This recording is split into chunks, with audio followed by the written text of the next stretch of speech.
ये वान सीनियर सहाफ़ी एजाज अहमद साहब के साथ अडयाला जेल में सहाफ़ियों की मुलाकात के दौरान गैर शाइस्ता, गैर महज़्ज़ब, धमकी आमेज़ गुफ्तगू और ज़बान दराज़ी की मज़म्मत करता है।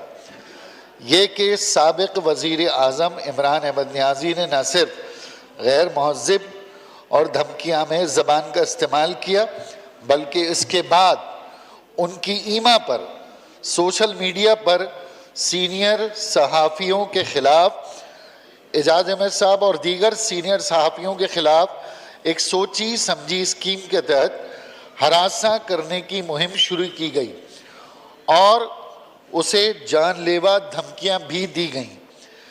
ये ऐवान हुकूमत से ये अपील मुतालबा करता है कि इस मामले पर फौरी एक्शन लिया जाए और वज़ारत दाखिला को हिदायत की जाए कि न सिर्फ एजाज अहमद साहब और दीगर सहाफ़ियों को फौरी तहफ़्फ़ुज़ फराहम किया जाए, बल्कि सोशल मीडिया पर इस तरह की मुहिम जोई का तदारुक भी फौरी तौर पर होना चाहिए और ज़िम्मेदारान के ख़िलाफ़ कानूनी कार्रवाई की जाए।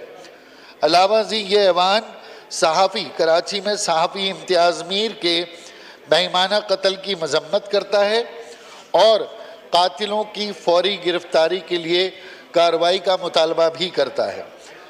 ये ऐवान हुकूमत को हिदायत करता है कि सोशल मीडिया पर मौज़ूद सहाफ़ी हज़रात को टारगेट करके हरासा करने के ट्रेंड को रोकने के लिए फिल फौर कार्रवाई की जाए और जिम्मेदारान को कानून की सख्त गिरफ्त में लाया जाए। Now I put the resolution to the House. The question is that the resolution आप लोगों को तो मैंने कहा था जाएं जाके उनको जर्नलिस्ट को मिलें, आप लोग तो गए नहीं थे।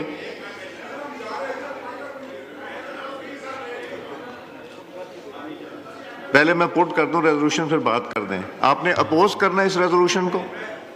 जी गौहर साहब। बिस्मिल्लाहिर्रहमानिर्रहीम। थैंक यू जनाब स्पीकर। जनाब स्पीकर, बेसिकली बात दरअसल ये है कि कोई ऐसी रेजोल्यूशन इस असम्बली में ना पेश हो जिसमें ईवान का माहौल मजीद खराब हो। हम ये सारा समझते हैं आज माहौल कि जनाब स्पीकर के लिए जी आज हमारे साथ इंसाफियां हो रही है, हम अगर हम आवाज उठाएं तो हम उठाते रहेंगे, लेकिन मैं एक अर्ज कर रहा हूं, कंप्लीट सिर्फ करने दें। जनाब स्पीकर, मीडिया के रोल को हम सलाम पेश करते हैं। मीडिया ने बेहतरीन रोल प्ले किया है और पाकिस्तान तहरीक इंसाफ से ज्यादा कोई इनके रोल का मुतारिफ नहीं हो सकता। हम एतराफ़ करते हैं हमारे साथ जितनी सख्तियाँ हुई, मीडिया ना होता तो हमारा क्या हाल होता। और ये कौम के लिए उन्होंने आवाज़ उठाई है, ये fourth pillar of the state है। जनाब स्पीकर, खान साहब के साथ इनकी क्या गुफ्तगू हुई है मैं मालूम करना चाह रहा था। मेरे पास इनका मैसेज भी आया, मैंने उनकी तरफ जाना भी था, बट मेरी खान साहब से मुलाकात नहीं हुई है। कि मैं सिर्फ ये कहता कि वहाँ क्या गुफ्तगू हुई है। जेल के अंदर लिमिटेड लोगों को जाने देते हैं। योरा जनाब स्पीकर, इसलिए मैं सोच रहा था कि मैं उनसे सिर्फ पहले बात करूंगा तो फिर उसके बाद जाके मैं उनके साथ मिलूंगा। पहले भी वाक़या हुए हैं तो हम फ़ौरन अपने भाइयों के पास गए हैं, हमने उनसे माजरत भी की है। अली अमीन साहब के साथ जब एक मरतबा उनका इशू आया था, हम उनकी तरफ गए थे और हमने अपालॉजी कर दी थी। मैंने सबसे पहले अपालॉजी कर दी थी उस पर। मुझे अल्फाज और कंटेंट्स का पता नहीं है, खान साहब से हमारी रिस्ट्रिक्टेड मुलाकात है। जनाब स्पीकर, आप कोई चीज़ ऐसी उस फ्लोर पर रख लेते हैं, उससे तनाव बढ़ रहा है। इस मुल्क में ऑलरेडी तनाव इंतहा को पहुंच चुका है। जनाब स्पीकर, सिर्फ और सिर्फ इस अल्फाज की अदायगी से बड़ा फ़र्क पड़ता है। मुझे अगर मैंने इनके 2-3 बंदों को मैंने मैसेज भी भेजा है कि अगर उसका मुझे कल अंदाज़ा हो जाए, कल मेरी मुलाकात होगी, मैंने इनके तरफ जाना है, हमने करना है, बट हमें नहीं अंदाज़ा, बिल्कुल नहीं, कि वहाँ हुआ क्या है, क्या जिक्र हुआ है। एक जब बंदा जेल में है, जेल में जनाब स्पीकर, जेल का ट्रायल जो हाई कोर्ट ने ऑर्डर दिया उसके मुताबिक भी नहीं हो रहा। हमने तो पी का कानून आया, हुकूमत की तरफ से पी का कानून इनके खिलाफ आया, हम उनके साथ खड़े हुए और हमने इनके हर हकूक के साथ खड़े हुए हैं, कोई एक पे नहीं। इससे पहले जनाब स्पीकर, अडयाला के बाहर जो वाक़या हुआ, बावजूद इसके इन्होंने वहाँ से कुछ ऐसे में अब उसकी डिटेल में क्या जाए, लेकिन फिर भी हमने कहा हमारे इनके साथ कोई झगड़ा नहीं, हमारा और इनका रोल तो है कि हम तो डेमोक्रेसी के लिए, आज़ाद अदलिया के लिए, इस ईवान की मजबूती के लिए कर रहे हैं। और अगर ये कहते हैं कि आप एहतजाज करते हैं, जनाब स्पीकर, हमारी आवाज़ को कब सुना गया? हमारी आवाज़ को कितनी मरतबा दबाया गया। हमने आपको बारहा नहीं कहा जनाब स्पीकर, उमर साहब ने आपको ये कंप्लेनें कई मरतबा नहीं की। तो अगर हम as a political party decision लेते हैं और हम यहाँ एहतजाज करते हैं या अपनी अवामी असम्बली बाहर लगाते हैं, क्या आप लोगों ने असम्बलियाँ नहीं लगाई थी? क्या असम्बली लोग नहीं लगाते? क्या असम्बली के फ्लोर पे लोग बात नहीं करते? क्या यहाँ पर आप लोगों ने असम्बली को बोगस नहीं कहा है? क्या आप लोगों ने इस असम्बली को क्या कुछ अल्फाज नहीं कहे? रबड़ स्टंप आप लोगों ने आज तक इस असम्बली को मुझे 13 से 15 ना याद कराएं। जनाब स्पीकर, जनाब मुझे क्या कुछ कहा गया था? मैं ये कह रहा हूं, अल्लाह ताला की कुदरत देके फिर वहीं पे आ गया। जनाब स्पीकर 2025 और ज्यादा वोट पड़ गया। जनाब स्पीकर 2025 डिफरेंट है। इस ईवान को इस तरफ बैठने वालों का शुक्रिया अदा करो जो हम जंग जितवा के दिए। We are proud of our armed forces but we are proud of the people sitting on this side of the oil.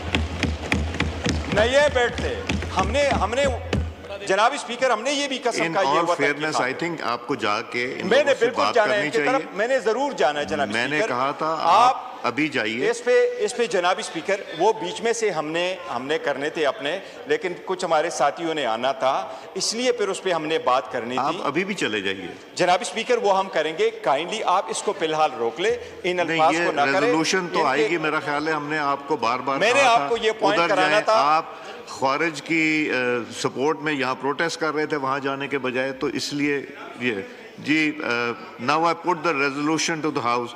The question is that the resolution as moved be adopted. All those in favor of the resolution may say aye. All those against it may say no. I think ayes have it. Consequently, the resolution is adopted. That आप अगर no कर रहे हैं इसका मतलब है आप ये कह रहे हैं कि जो हुआ इनके साथ वो ठीक हुआ। जी लॉ मिनिस्टर साहब। मैं कभी भी ना मैंने कभी तनाव की बात की है। जाएं मेरे भाई हैं और मैं सर सबसे पहले तो एक बात करूंगा कि हमने आप अगर सुन लें सर सबसे बड़ा प्रॉब्लम ये है मेरे भाइयों का प्लीज कि हम इन्हें आराम से सुनते हैं। सर मैं उन लोगों में से हूँ जिसने हमेशा कोशिश की है कि तनाव ना हो और असेंबली में लोग जिस नीयत से आपको भेजते हैं हमें उसके मुताबिक काम करना चाहिए। अब इन्होंने अपनी सीट पे खड़े होकर चेयरमैन ने बात की, हम सब ने सुनी और दलील से जवाब देंगे। कोई ऐसी बात नहीं करेंगे जिससे दिल आज़ारी हो, लेकिन अगर कोई बात जो कि सोशल मीडिया पे भी यहाँ है, जो आपके चेंबर में ख़ुद एक सहाफ़ी आया उसने अपनी बिपता सुनाई और आंसू थे उनकी आंखों में। उन्होंने कहा मैं 32 साल से सहाफ़त कर रहा हूँ, मुझे पहले तो ये तमगा दिया गया कि कहा गया कि तुम एजेंट हो, सरकारी एजेंट हो। तो उनके दोस्त ने कहा आप इन्हें सिक्योरिटी मुहैया करें। इम्तियाज़ साहब, एजाज साहब ने मुझे जाते हुए कहा कि तारड़ साहब मेरा भरम रहने दें, मुझे सिक्योरिटी नहीं चाहिए, मैं 33 साल से इस प्रोफेशन में और मैं मोटरसाइकिल इस्तेमाल करता हूँ, मुझे कौन सी सिक्योरिटी आप देंगे। तो हमें ये भी तो देखना चाहिए कि ऐसे लोग इस माशरे में रहते हैं जो आपके लिए भी आवाज़ उठाते हैं, जो हमें भी बुरा कहते हैं। आपको एक दिन उसकी बात अच्छी नहीं लगी और कहते हैं जी बात क्या हुई है। वो 10 दफ़ा कह के गए हैं कि मेरी ज़ुबान शर्माती है ये कहते हुए कि मुझे इतने सख्त अल्फाज गैर मुहज़्ज़ब, गैर शाइस्ता, जिनमें से सबसे छोटी डिग्री का लफ्ज़ है कि बकवास बंद करो।